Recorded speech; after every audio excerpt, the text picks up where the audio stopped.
Something very important happened back in the Civil War. It was 150 years ago, a little bit more. Abraham Lincoln refused the London banker money. They wanted to fund it.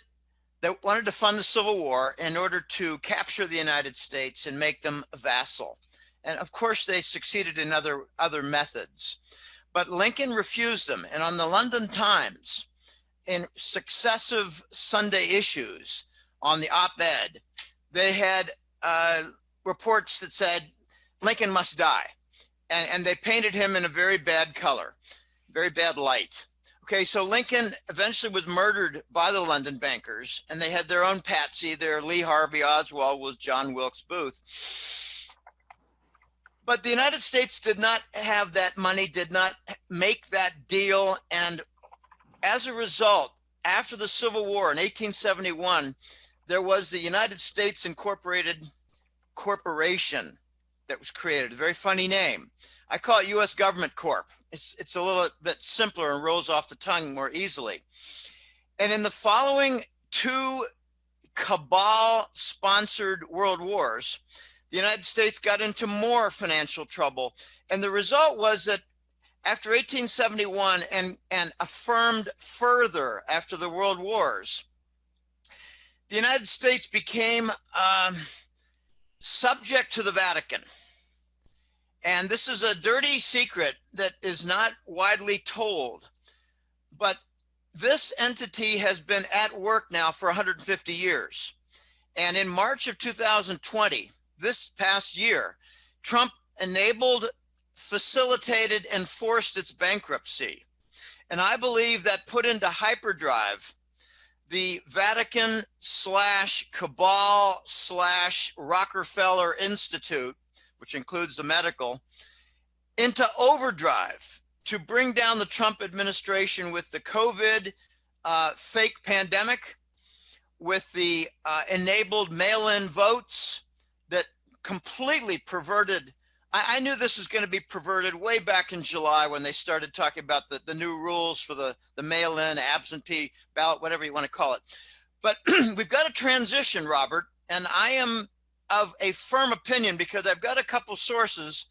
One of them is an ex, I don't even want to get too specific about his identity, but he used to work in California and have a lot of different connections with Los Angeles folks.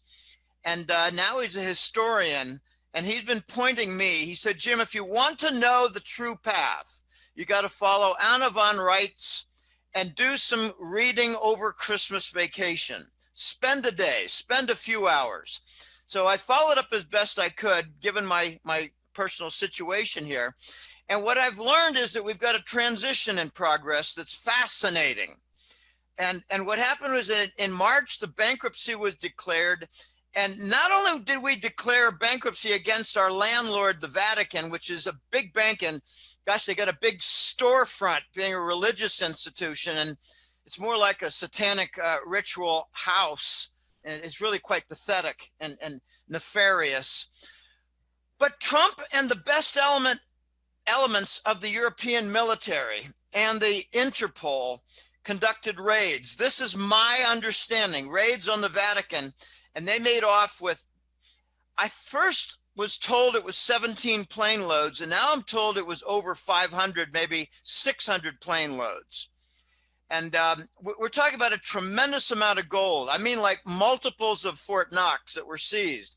I call it Team Trump, but it was really the best elements of the European militaries and the Serious Fraud Division of Interpol. And a lot of artifacts, a lot of documents, maybe even some Da Vinci artifacts and documents and charters and, oh gosh, manuscripts and everything. Okay, tremendous amounts of wealth was confiscated. Now, let's get back to the sequence. It appears that the Mount Rushmore event on July 4th was far more significant than people realize. I have seen a copy, and I'm looking to see a confirmation of it. It's called the Second Declaration of Independence on July 4th at Mount Rushmore. Is that not an appeal for for a fifth head to be on the Mount Rushmore with Donald Trump. I just don't know if they're going to be able to manage the hair with all the sculpture. Okay, so that was a transition event that put the power with FEMA. This is fascinating. FEMA has the power. They're not going to jail Trump supporters. They're more likely to jail in the FEMA camp the cabal members and their extended families, because now you got the states. They are subsumed under the power of the FEMA system. Now, the FEMA system is coordinated with the U.S. military, Robert. This is fascinating. So we got a transition from the U.S. government corporation, if you will, to military rule under FEMA. And I want them to start off by arresting Whitmer in Michigan and Newsom in California. Start with that. Next, we've got the U.S. military that has all the goods. They got all the data, as you pointed out. Their job now is to move forward, to prove the election fraud, to identify the traitors, to clean house, start with the middle level people and work your way up and conclude with Nancy Pelosi and Biden. Bring in Harris too. I'm not sure who the heck she is. I hear a lot of different stories, not even sure of her gender. Anyway, we've got a transition in progress. Key dates were February and March for dissolving the U.S. government corporation and really eliminating the tax revenue. All the tax revenue went straight to the Vatican. I personally had something that was involved with the IRS personally, and they were removing a few $100s a month. Well, it stopped in February, and I thought, whoa, this is somewhat a confirmation that the IRS is now a defunct, defanged, and detoothed entity. So now we have to wait. And I've got kind of a funny interpretation, but I've got a lot of different, and you probably heard this too, that by mid-March, by early March, by Easter, by Holy Week, we might have a resolution. Could be quicker if we're fortunate. And I'm thinking, oh my gosh, don't tell me they're going to have a resurrection of Donald Trump on Easter. I'm sorry. All right, I'm not sorry. Okay. Let me bring you back. Let me bring you back to the corporation matter. So bottom line here, I want to end this segment. You're saying that there is a lot of veracity and serious information in what Anna von Reitz is publishing. Very valid, yes. Let's set that aside. Thank you.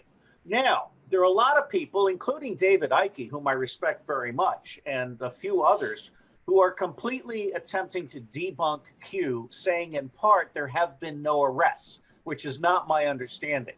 What is your overall view? I sit with Martin Geddes, who's written definitive essays on Q as a public education program, a great awakening catalyst.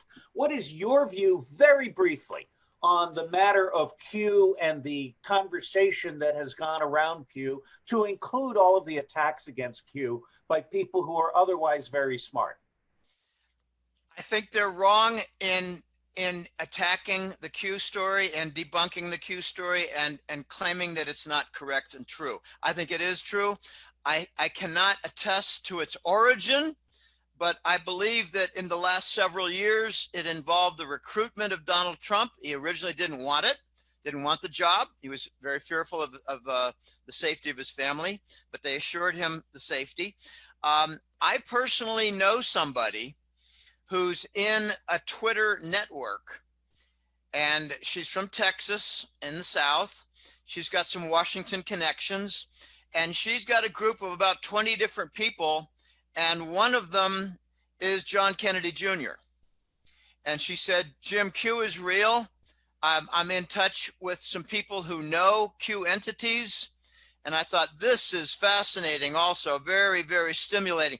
Okay, I believe Q is formed from a nucleus nowadays, like the last 20 years, from the people, the generals who were fired by Clinton, Baby Bush, and Obama. They formed a nucleus. I heard it, 5 years ago, that there was an annual kind of a jamboree, a conference in Idaho, and they called it America First. So when Trump announced America First in his mentioned America First about a dozen or more times during his inauguration. I thought he was recruited by the fired and dismissed generals and admirals. They had the 1995 incident over Alabama where I think 7 generals and maybe 1 admiral was killed and brought down. That was a Bush event. That was to stop the impeachment of Bill Clinton for collusion, same people, for collusion with the Chinese in the Sandia labs, etc.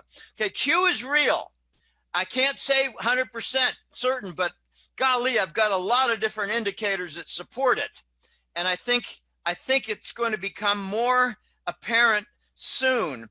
The detractors, Robert, I think what they're essentially indirectly admitting is they don't have very good sources. You know, that is really great. And I'm trying to get my camera turned on here. Okay, there we go. Jim, I want to conclude. I think you've done a magnificent job of answering both questions. And I want to just conclude by giving you a chance to tell people how to find you, because I consider what you produce to be very, very valuable.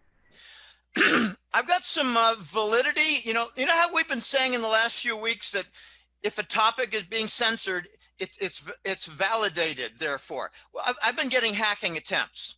And yesterday we got the website fixed, and it's very brief, but it's www.golden-jackass.com. We've got a subscribe button. There's a donate button through PayPal. There's a consult button, which is, I think, tremendously fun and stimulating. I've met some great new people, and they become new sources, Robert, through the consult button.